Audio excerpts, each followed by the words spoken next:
guys! Welcome back to our channel. It's me, Tita Pino, your tita as an entrepreneur. If you're new in the channel, here we're trying to help small online sellers grow their business. So, ayun na nga. As promised, gagawin na natin to. Magiging consistent na kami. Gagawin ko to every other week muna for now kasi sobrang busy pa kami sa shop and marami pa tayong mga dapat gawin para sa ating negosyo.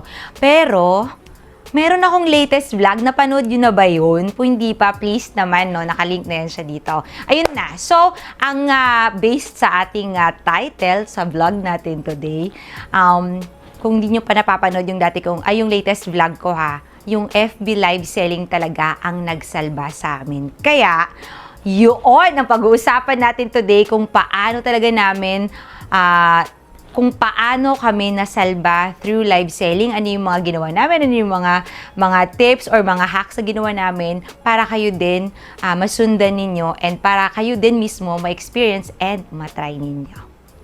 Para sa mga tito at titapreneurs na gustong-gusto nang mag-start, mag-live selling or mag-FB live selling pero nahihiya at nag-aalinlangan, nako, ito na talaga ang perfect sign na dapat nyo nang simulan. Alam nyo ba, it took me 4 years bago itry yung pag-live selling kasi nga, nahihiya ako. Mahiyain naman talaga ako, ayaw nyo lang maniwala. Pero naniniwala ako, everything happens for a reason.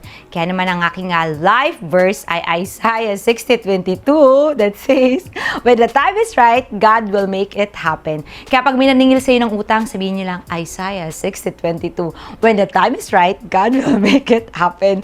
De, joke lang yun. Pero alam nyo, syempre, may mga bagay talaga na itataon natin sa tamang timing. Hindi pa to late para sa inyo.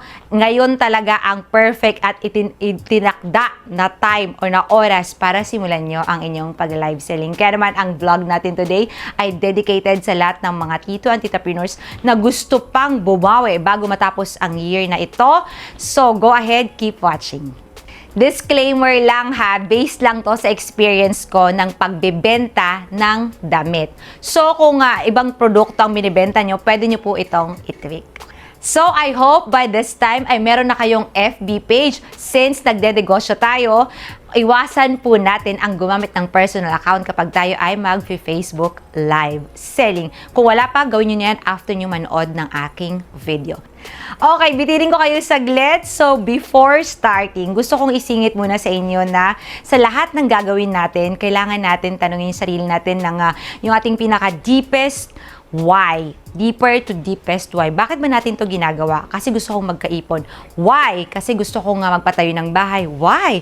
Para pag bago man lang pumanaw or tumanda yung mga magulang ko, makaranas man lang sila ng magandang bahay. Something like that. Para hindi naman tayo tamarin habang ginagawa natin yung mga bagay na gusto nating i-fulfill in life. And also, gusto ko din to isingit pa ulit, no, na ang goal natin dito ay hindi para mag-reach ng 10,000, ng 1 million, ng 5 million, but to build a habit of a successful millionaire. Kung paano nila to ginagawa para pang lifetime, no, ang ating gagawin at hindi lang to once in a blue moon natin gagawin. So, ano nga ba yung mga dapat gawin para sa mga bagong magla-live selling? So, mag-start tayo sa items na ibebenta natin. Assuming na matagal na kayong nagbebenta online or nag-start na kayo magbenta ng online, pero ngayon pa lang kayo magla-live selling. For me, for us, ganito ang ginagawa namin.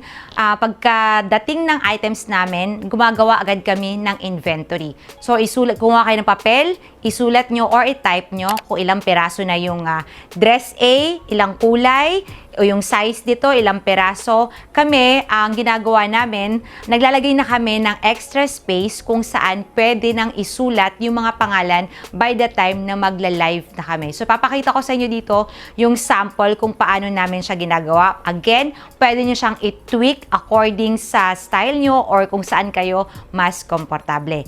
Ngayon, after nyo magawa yung inventory, kung damit naman ang binibenta ninyo, mas maganda na i-hanger na agad, no, para ready na yung mga items, and kung may time and kung okay lang, i-steam na po natin ito at i-plancha, steam or plancha, either wish, para mas presentable naman sa mga customers natin or mga viewers natin, sa mga minors natin. Okay, ang next natin, optional to. Kasi kami, ito talaga ang sumagip at guminhawa ang buhay namin.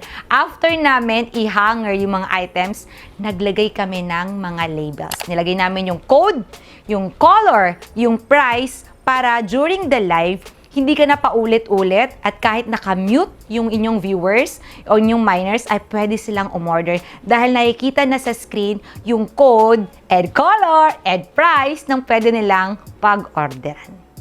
Next, yung pwesto or area kung saan kayo magla-live. Maghanap kayo ng area na maliwanag or secure kung saan walang masyadong dumadaan, wala masyadong mga distractions, walang mga kaldero, mga aso't pusa na kung saan ay mabubulabog ang inyong live. Ayusin nyo rin po yung background and make sure na walang masyadong kung ano-anong mga anik-anik na accent na pangingibabawan nila kung ano man yung binibenta nyo. Yung iba kasi sobrang daming mga halaman, sobrang daming mga borloroy to the point na yun na yung bibilhin ng mga customers. Ito nga pala napansin ko, sa area namin before, dun kami sa isang room kung saan kahoy ang flooring. And napansin ko, nung lumipat kami, kung saan man kami nag-live ngayon, semento or tiles, mas napansin kong mas maliwanag dahil parang nagbabounce ata yung ilaw dito sa semento or tiles. So, pero, optional lang naman yun. Kung ano yung best area sa bahay nyo, kung pwede kayong mag-live, ay okay na din yun. Okay, lastly po, ang ating gadget na gagamitin. Kung meron po kayong extra, maaari pong gumamit tayo ng ring light. Pero kung wala naman, mas maganda gumamit tayo ng natural light or dagdagan nyo na lang yung ilaw nyo sa bahay. Diba? So, next po is the tripod. Kung wala naman po, mag-DIY kayo ng cellphone stand. Importante na stable po yung cellphone ninyo. Huwag galaw ng galaw para hindi naman mahilo yung ating mga customers. And speaking of cellphones, kahit anong cellphone po na available dyan sa bahay nyo, basta smartphone ay gamitin nyo. Importante ay makapag-start na kayo.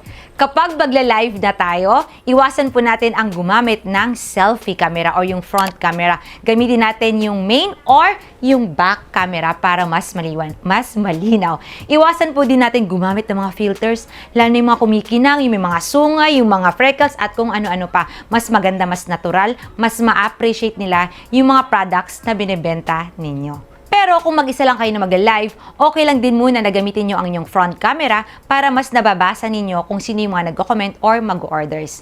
Kapag nakaipon na kayo, pwede na kayong mag-invest ng microphone para mas malinaw and mas ma-preserve nyo ang inyong golden voice para hindi na kailangan magsisigaw kapag kayo ay nagla-live. Additional tip, pwede kayong mag-add ng music. Marami yan sa YouTube, yung mga no copyright para hindi kayo ma-mute ni Facebook. Also, pwede rin kayong mag-add ng bell. And lastly, mga tito at titapreneurs, mag-ayos po tayong lahat para naman maganda nilang i-visualize yung mga products na ibebenta ninyo. Syempre, harap tayo sa customers, maging presentable naman tayo. Ito ay pag-show ng respect sa ating mga customers kasi napapansin ko, yung iba nagle-live bagong gising, gulo-gulo yung buhok. So, mas maganda na mag-ayos tayo kahit papano. So, there you go po mga tito and titapreneurs. Ang lahat po ng pinakita ko or mga sinabi ko ay based po sa experience namin. And hindi man kami nag-gain ng thousands and thousands of viewers. Nakapag-sold out naman kami ng pagkarami-raming items. Every live namin, sure win po at sure buyers. At wala kaming masyadong mga bogus buyer. Nagkaroon pa rin kami ng mga return and loyal customers. Ngayon po, ipapakita ko po sa inyo yung actual na pagla-live selling.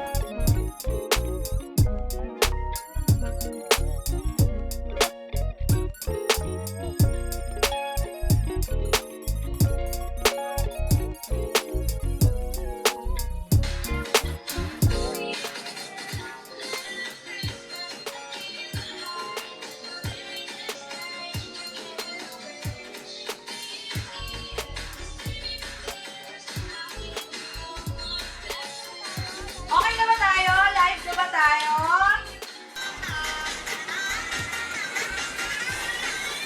Nakalagay po yung price, Ma'am Marjorie. Nakalagay na po yung price. Huwag po tayo paulit-ulit sa paglalagay ha. Acknowledge ko na po yan. Mga nauna na, acknowledge ko na yan. So there you go. Thank you guys for watching. I'll see you again in my next video. Stay home and keep safe.